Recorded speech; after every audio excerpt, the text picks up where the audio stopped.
tous, bienvenue dans ce Trendstalk. Nous allons parler aujourd'hui de défense, de construction, des incendies, de géopolitique. Le menu est vaste et pour cause, vu qu'on rencontre Bernard Delvaux. Bonjour. Bonjour. Alors vous êtes à la fois président du Fonds Défense qui vient d'être créé au sein de la Société fédérale de participation fédérale, on va en parler, et vous êtes CEO d'Etex par ailleurs, ce qui est d'ailleurs votre casquette principale dans la vie. D'abord, parlons de cette nouvelle mission, ce nouveau défi que vous avez accepté. Donc, on a créé un fonds défense au sein de cette Société fédérale de participation. Le but, c'est de gérer un peu les moyens qui seront affectés au secteur de la défense. Comment vous êtes arrivé là ? Je pense qu'il y a deux questions dans votre question. La première question, c'est effectivement, on a créé une filiale de la SFPI, qui est, comme vous le savez, le bras armé de l'État fédéral, pour investir dans les entreprises où l'État fédéral veut investir. Bras armé qui est aujourd'hui actionnaire, par exemple, de Belfius, de BNP, mais aussi pour une partie de Sonaca ou d'autres entreprises. C'est un outil stratégique. Voilà. Et on a décidé, en fait, quelque part, de créer une filiale dans laquelle on va mettre toutes les participations qui sont liées à la défense, à la sécurité, à l'aérospatiale, à l'intelligence artificielle, à la cybersécurité, à tout ce qui est la défense des intérêts essentiels, stratégiques, et des infrastructures stratégiques. Donc c'est assez vaste, en fait. Et c'est pas que la défense stricto sensu. Non, et c'est vraiment aussi toutes les technologies qui, dans une guerre hybride, vont renforcer la position de la Belgique au sein de l'Europe et vis-à-vis de ses ennemis potentiels. C'est aussi, le but étant, bien entendu, de développer une activité économique, au-delà de l'impact sociétal, qui est un impact de défense et de sécurité. On doit aider à renforcer ça. C'est pas notre rôle, c'est le rôle, évidemment, de l'armée d'abord et du gouvernement, mais nous on va être là pour essayer de renforcer, mais surtout on va essayer de faire en sorte que les dépenses militaires qui vont être très importantes dans les années qui viennent, qu'on aime l'idée ou pas, je pense qu'on va devoir dépenser plus, que ces dépenses militaires génèrent en fait de la R&D, de la recherche et développement, génèrent des activités industrielles et économiques et développent des technologies. On dit que vous avez 2 milliards à dépenser, entre guillemets. Non, parce que c'est un mauvais mot. Tout d'abord, je crois qu'il faut vraiment parler d'investissement. Donc, les dépenses, c'est ce que l'armée va dépenser dans des armes ou dans d'autres, dans du personnel ou dans des salaires. Nous, ce que nous allons faire, nous allons investir dans des filières. Prendre des parts. On va prendre des participations, on va co-investir, on va financer des investissements, soit dans des activités militaires, défense, aérospatiales, soit dans ce qu'on appelle des activités duales, c'est-à-dire qui peuvent être utilisées aussi bien pour le civil que pour le militaire. Et on va le faire avec la volonté de créer une activité économique, de l'emploi, créer de la valeur, créer du savoir-faire qui pourra être exploité aussi d'une façon duale. Donc c'est une façon d'exploiter toutes ces possibilités pour créer de la valeur et pas seulement pour dépenser de l'argent quand on est obligé de le faire. Effectivement, il y avait une deuxième partie à ma question, c'était comment êtes-vous arrivé là ? C'est vrai qu'on sait que vous êtes un passionné de géopolitique, quelqu'un qui a un avis bien structuré sur la chose publique, une expérience quand même dans des industries qui sont proches de ça, mais qu'est-ce qui a fait que vous avez accepté ce défi ? Oui, d'abord évidemment, le monde politique est venu vers moi en me proposant ce job et je suis très honoré qu'on me l'a proposé. C'est un job non exécutif qui est combiné avec mon activité à Etex et qui va bien entendu rester non exécutif, mais dans lequel il faut en fait façonner cette activité-là, qui est toute nouvelle en fait, qui est liée aussi à la géopolitique actuelle. On a eu 2 guerres quand même avec un impact très important sur nous dans les 4 dernières années, et c'est probablement malheureusement pas la fin de l'histoire. Et dans ce contexte-là, moi j'imagine qu'on a compté sur le fait que j'avais une certaine expérience dans l'aérospatiale, où j'ai vécu effectivement le côté dual, mais aussi le côté militaire. Au sein de la Sonaca notamment. Au sein de la Sonaca pendant 13 ans. C'est vrai que j'ai une passion pour la géopolitique, j'ai toujours eu envie d'aider quand je pouvais le faire. Vous avez beaucoup réfléchi à la gestion publique, vous avez fait beaucoup de contributions à ce sujet-là. Voilà, parce que je pense que j'ai toujours envie de faire en sorte que mes enfants et mes petits-enfants vivent mieux que moi. Et donc, j'ai envie de contribuer d'une façon positive. Là, cette proposition qu'on m'a faite, c'est pas simple, évidemment. C'est la Belgique, c'est une Europe compliquée aussi. Mais je pense que c'est un moment important. Et donc, si je peux aider humblement, je vais le faire. Il s'agit donc, on l'a dit, pas de dépenser, d'investir, de prendre des participations. Est-ce que vous voyez ça comme la façon de structurer un nouvel écosystème ? On sait qu'au niveau aéronautique et défense, on est plutôt bien loti, notamment en Wallonie. Mais ici, on est dans une époque nouvelle. Donc, est-ce qu'il s'agit de restructurer, refaçonner tout ça ? Donc, au départ, notre mission, c'est d'investir et de supporter financièrement des développements industriels ou R&D. Mais évidemment, on ne peut le faire qu'avec une tactique d'anticipation. Et ça veut dire qu'on doit développer d'abord une cellule de compétences. Et cette cellule de compétences, elle va être effectivement à l'intersection de toute une série d'acteurs. Et notre rôle, c'est en partie aussi de faire en sorte que cette connaissance soit bien coordonnée. À commencer par l'armée belge qui dépense déjà beaucoup d'argent au quotidien et qui va en dépenser beaucoup plus dans les années qui viennent. Il y a des engagements qui sont pris vis-à-vis de l'OTAN, etc. On sait qu'on veut aussi progressivement s'affranchir d'une dépendance américaine qui est aujourd'hui trop importante avec ce qui est en train de se passer.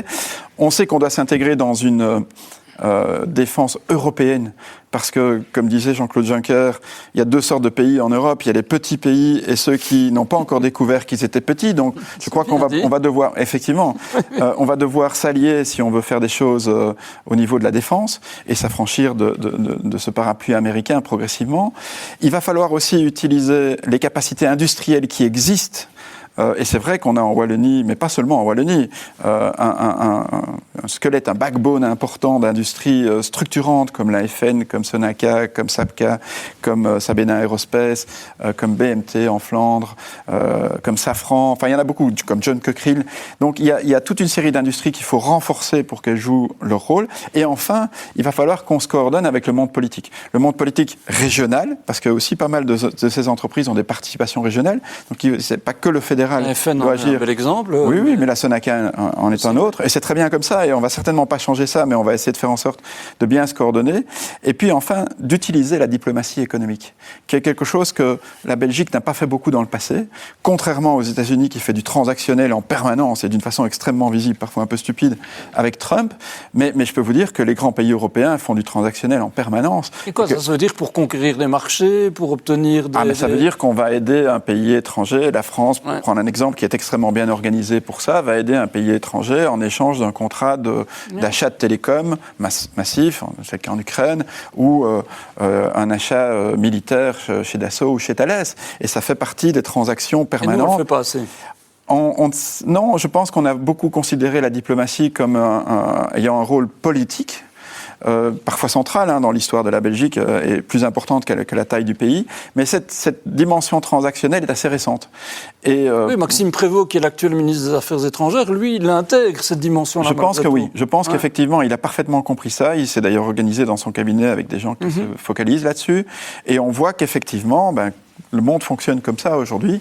On aime ou on n'aime pas, mais ça fonctionne comme ça. Et donc, nous devons jouer notre rôle dans ces relations transactionnelles. Mais pour ça, il faut anticiper. Est-ce que ça veut dire aussi qu'il faut créer de nouveaux domaines? Parce qu'on sait que la guerre a fortement changé. Bon, on parle souvent des drones, c'est une évidence. Et les anti-drones, c'est une révolution dans la manière dont on fait la guerre. Il y a parfois des choses qui coûtent beaucoup moins cher que l'industrie traditionnelle de la défense, telle que nous, on l'a imaginé. Est-ce que ça veut dire qu'il faut aussi déceler les nouveaux acteurs, les nouveaux champs technologiques Exactement. Et je pense que et je vous avoue franchement que je ne suis pas un spécialiste du secteur. Je vais essayer d'apprendre, mais bon, je découvre. Non, enfin, vous avez des connaissances et malgré tout, comme vous l'avez dit, il y aura une cellule de compétences. Exactement. Qui va vous aider, mais quand on regarde comment les choses évoluent aujourd'hui, par exemple, on se rend compte de l'importance de l'information.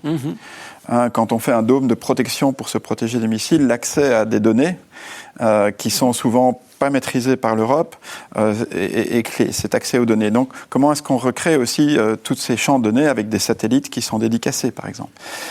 Quand vous regardez toute la dynamique autour de la guerre hybride, tout ce qui touche à la cybersécurité, tout ce qui touche à l'intelligence artificielle va faire partie. Et d'où d'ailleurs Exactement. ce champ plus large que vous avez évoqué. Exactement. Vous pouvez aller même encore plus loin et vous dire, est-ce que la guerre biologique ne fera pas un jour partie de cette guerre hybride? Est-ce qu'on ne doit pas simplement se protéger, anticiper, se protéger par avance, une sorte de dissuasion dans ce domaine-là aussi?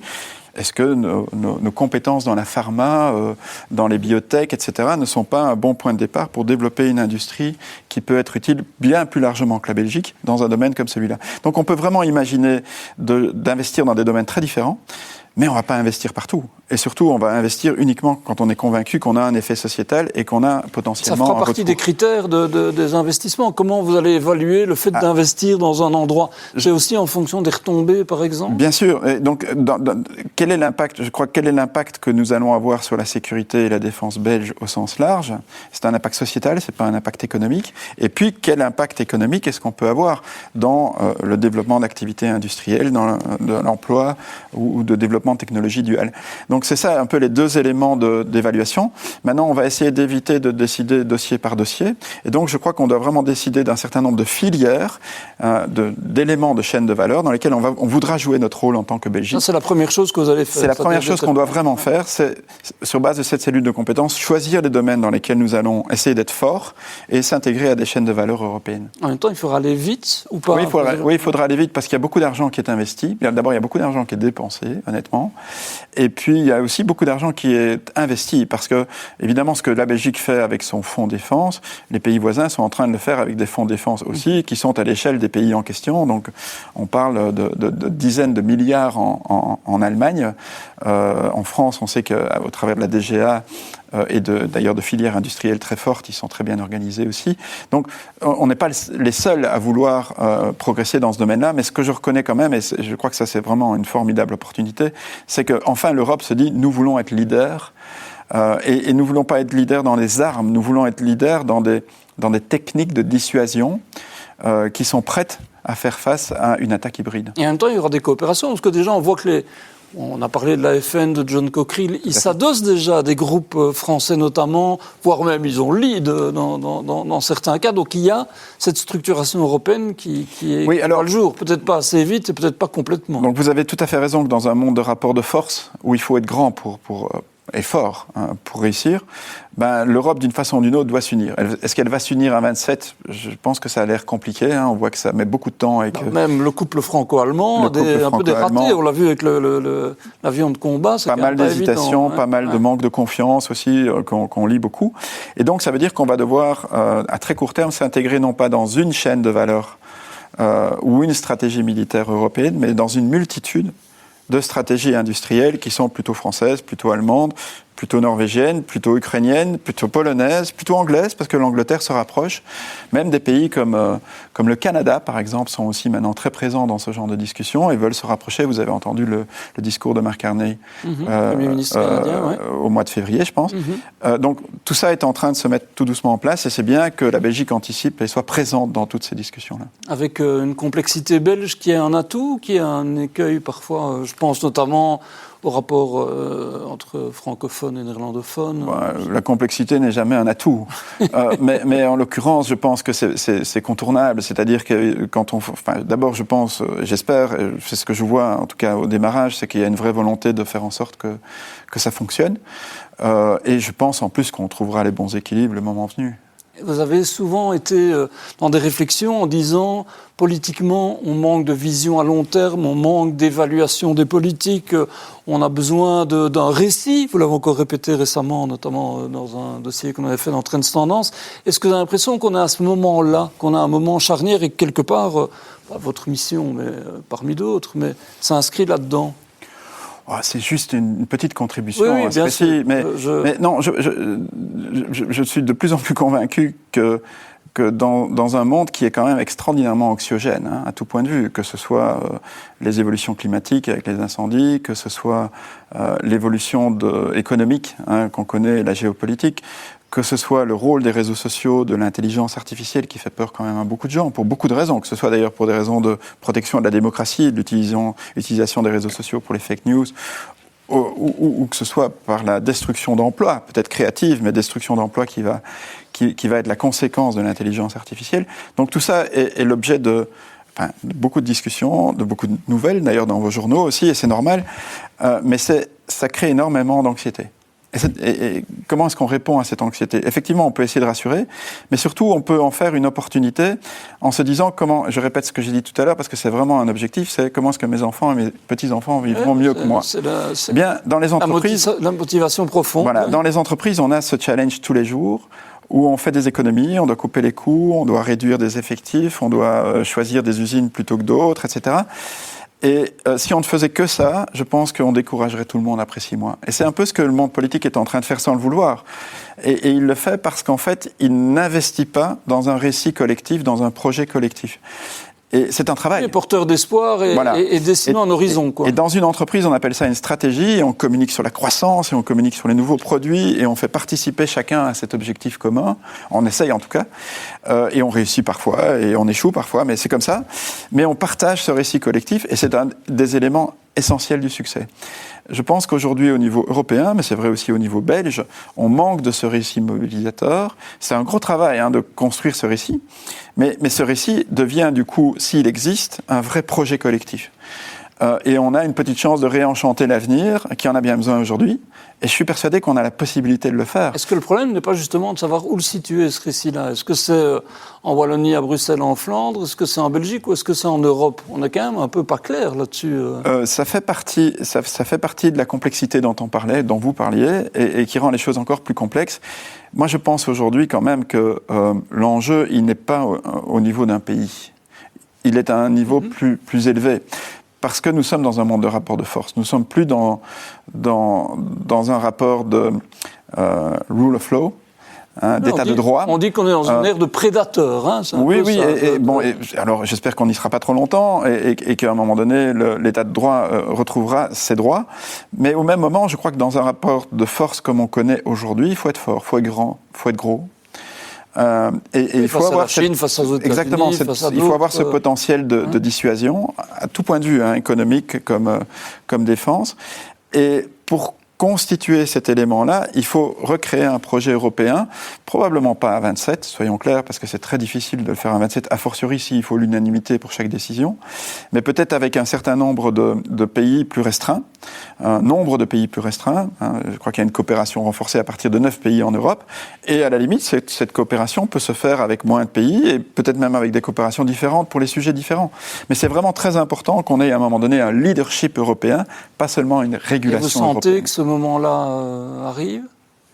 Alors, je pense que tout doucement, il y a pas mal de pays au sein de l'Europe qui réalisent qu'il y a quand même quelque chose qui manque dans la gouvernance européenne. C'est justement cette dimension leadership et gouvernance réelle par rapport à la dimension régulation, qui était celle pour laquelle l'Europe a été conçue.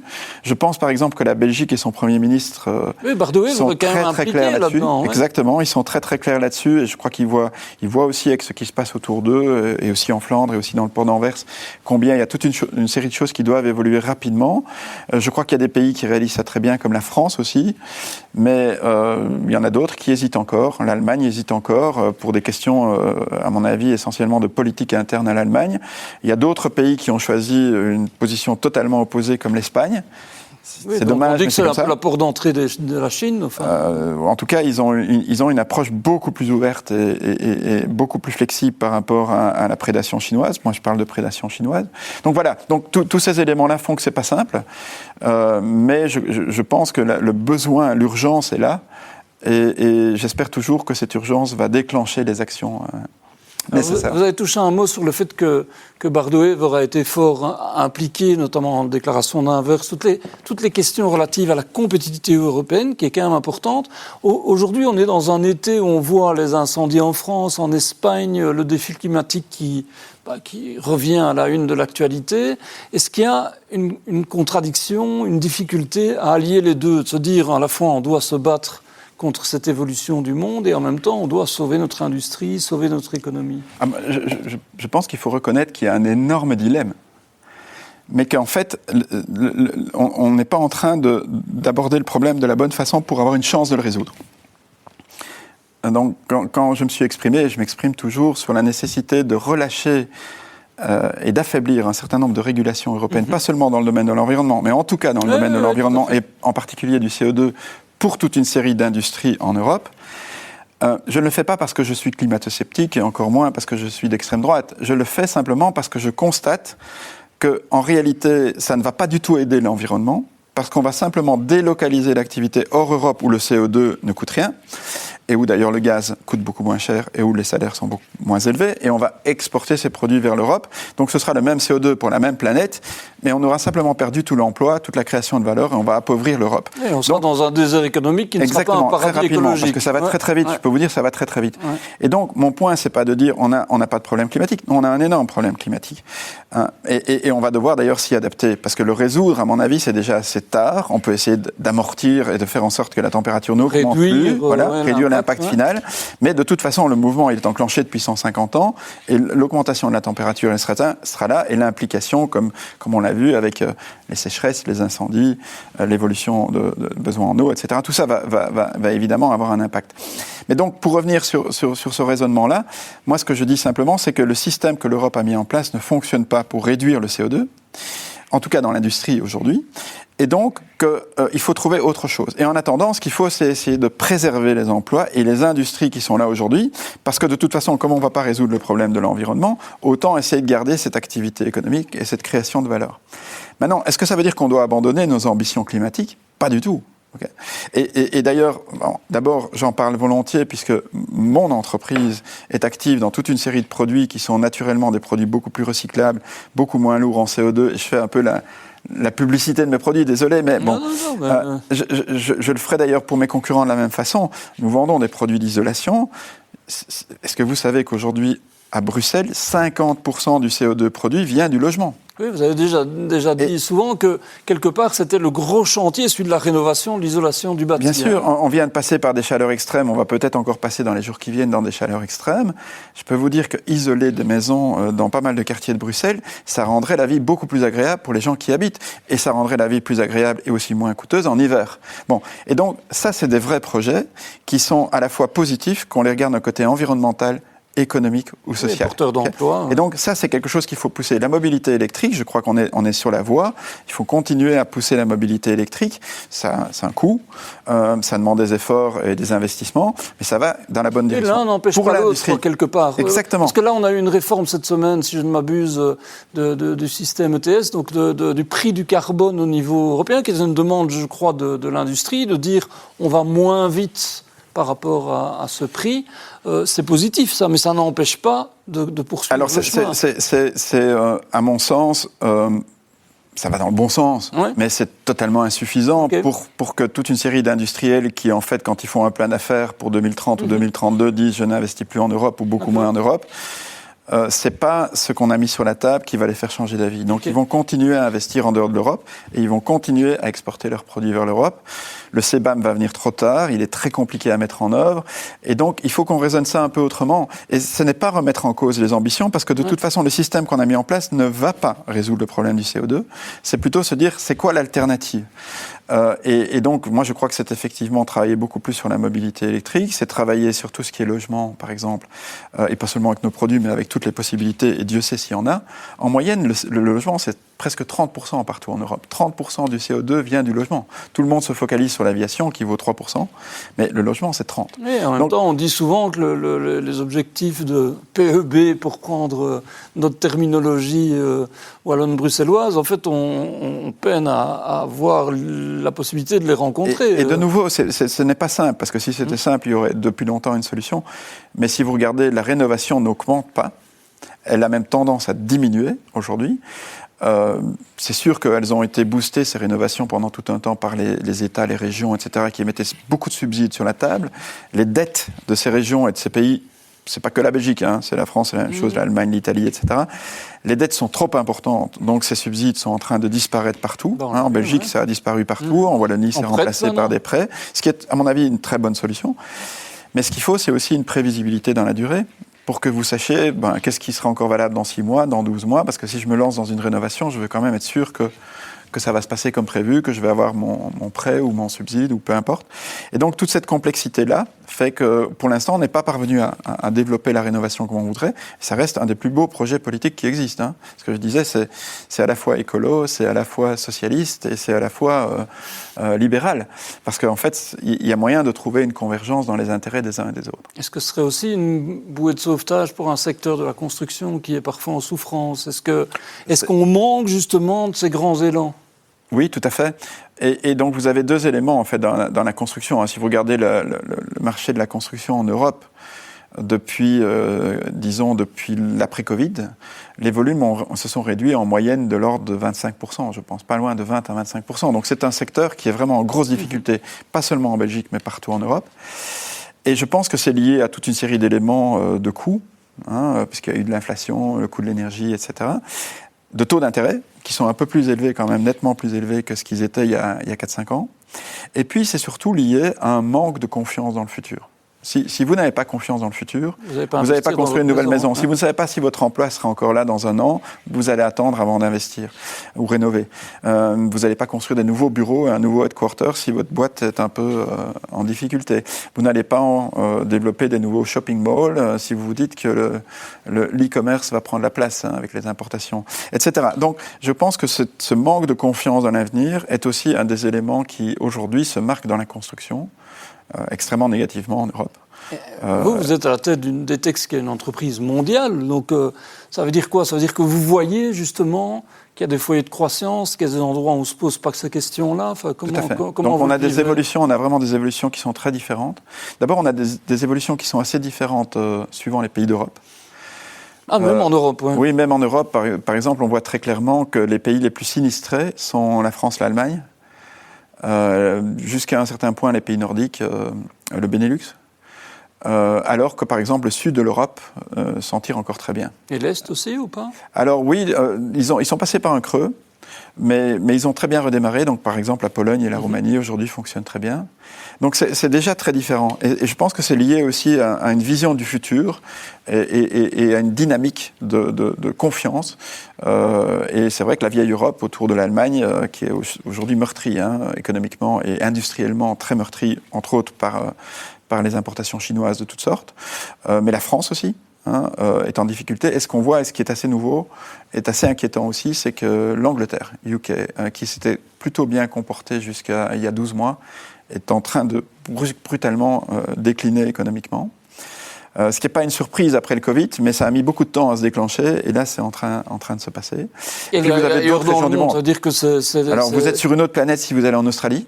L'Australie semble être vraiment un continent complètement différent. Ça, c'est un de vos principaux foyers de croissance Nous, c'est un de nos principaux foyers de croissance, à la fois en revenus et en marge. On s'est beaucoup développé en Australie dans les 4 dernières années. On est vraiment présent partout et avec 2 produits déjà. Donc non, c'est formidable pour nous. On a pas mal de foyers de croissance en Amérique latine aussi, où on est historiquement depuis très longtemps. Donc on voit des améliorations en cours au Brésil, en Colombie, au Pérou. Le Chili est pas mal. On a de grosses difficultés en Argentine, puisque, comme vous le savez, l'Argentine a une hyperinflation très peu contrôlée. Mais voilà, donc on voit vraiment des foyers de croissance qui évoluent très différemment d'une région à l'autre. Et on a toujours la possibilité, évidemment, nous, de nous étendre dans toute une série de pays. Les États-Unis, vous n'en parlez pas? Non, on n'est pas très présent historiquement aux États-Unis. On y a été il y a une quarantaine d'années, on n'y est plus. Et en fait, on a à peu près 2% de notre chiffre d'affaires, je pense, là-bas, et c'est en croissance assez rapide. Est-ce que ça veut dire que vous, donc, du coup, en tant que CEO de cette entreprise, j'allais dire c'est facile, on se comprend, mais vous pouvez jongler, quelque part compenser les crises à un endroit, ou bien ça reste quand même complexe? Alors, il faut bien comprendre que la façon dont des entreprises multinationales comme la nôtre fonctionnent, c'est évidemment très différent de la façon dont les politiques résonnent dans un territoire. Et donc nous, effectivement, on jongle en permanence avec des marchés d'abord, qui évoluent différemment. Le marché européen est plutôt en déclin ces dernières années, alors que le marché australien est en forte croissance et certains marchés en Amérique latine sont en croissance, et donc on va s'adapter. Mais alors il y a une un deuxième degré de liberté qui est où est-ce que vous produisez pour un marché. Et c'est plutôt ça qui est inquiétant. C'est là-dessus que j'essaye d'attirer l'attention. Et ça, c'est plutôt dans l'intérêt des territoires que dans l'intérêt des multinationales. C'est-à-dire, à un moment, on peut aller ailleurs, quoi. On peut très bien produire au Maghreb, on peut très bien produire en Roumanie, au Middle East, à Oman, qui est un pays très calme malgré tout ce qui s'y passe. On peut produire en Égypte, en Turquie, et exporter vers l'Europe. Et c'est ce que nous voyons aujourd'hui qui se produit de plus en plus de notre industrie. C'est tellement cher de produire en Europe et c'est tellement contraignant pour des tas de raisons que beaucoup décident de produire en marge de l'Europe et d'exporter vers l'Europe. Et ça, c'est évidemment très tracassant pour les territoires européens, parce que la création de valeur, la création d'emplois, les salaires, et puis tous les services qui vont avec, disparaissent au rythme où ces industries... Ça montre tout l'enjeu et la difficulté de faire en sorte que les générations qui viennent vivent mieux que nous. Exactement, exactement. Mais moi, je suis persuadé que pour pouvoir partager la valeur équitablement, il faut d'abord la créer. Et il faut la créer dans un territoire. Donc si on est belge, il faut la créer en Belgique. Ou en Europe, si on estime que c'est le territoire qu'on considère, c'est l'Europe.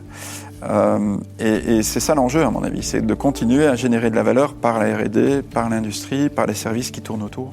Voilà, la boucle est bouclée. Vous avez fait le lien entre votre mission qui vient de débuter. Vous avez eu les premières réunions, je crois déjà, oui, tout à fait. On a eu le premier conseil. Défense au sein de la Société fédérale de participation et d'investissement. Et puis, votre mission principale, j'allais dire, de CEO des Tex, Bernard Delvaux. C'est toujours passionnant. On parlerait des heures avec vous, mais on va devoir s'arrêter un peu. Merci beaucoup, en tout cas, d'avoir partagé tout ça. Merci. Ça permet de réfléchir beaucoup à ce monde qui bouge, je l'ai dit, entre géopolitique, menaces de conflit, incendies et autres. Il reste des espoirs, donc essayons de les saisir. Merci à vous et à la semaine prochaine. C'est tout pour aujourd'hui. Vous vous intéressez aussi à l'actualité boursière et au conseil des investisseurs. Alors retrouvez-nous également sur le canal Trends Bourse. À très bientôt, ici sur Trends Tendance et sur Trends Bourse.